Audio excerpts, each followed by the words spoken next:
Today, I'm going to teach you how to move a page from one sales funnel to another on system.io. This is incredibly useful when you're reorganizing your funnels or want to reuse a page you've already built in a different campaign. Let's walk through this process step by step. First, open your web browser and navigate to system.io. Once you're on the home page, go ahead and log into your account using your credentials.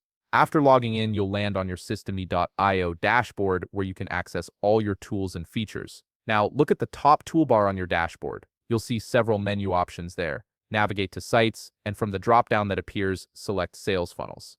This will take you to a page displaying all the sales funnels you've created in your account.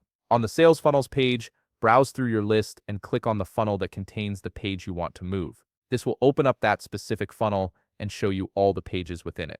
Take a moment to familiarize yourself with the structure if you haven't worked with this funnel recently. Once you're inside the funnel, direct your attention to the left panel. This panel displays all the individual pages that make up your funnel, such as your order form, thank you page, contact form, and any other pages you've added. Locate the specific page you want to move to another funnel. It might be your order form, a thank you page, or perhaps a contact form, whatever fits your needs. Now hover your mouse over the page you've selected.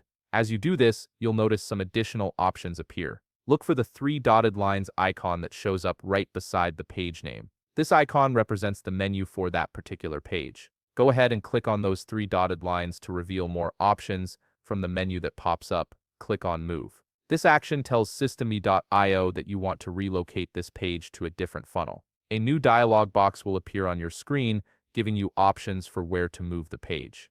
In this dialog box, you'll see a section labeled Destination Funnel. Below that label, you'll find a drop-down menu. Click on this drop-down menu to see a list of all your available sales funnels. Scroll through the list and select the sales funnel where you want to move this page. This could be an existing funnel you're building out or a completely new one you've just created. After selecting your destination funnel, look for the Save button, usually located at the bottom of the dialog box. Click Save to confirm the move. The page will now be transferred to your chosen funnel, and you'll see it appear in the left panel of that destination funnel. And that's it. You've successfully moved a page from one sales funnel to another on system.io, making it easy to reorganize and optimize your marketing funnels. If you found this video helpful, please leave a like, subscribe, and see you in the next video.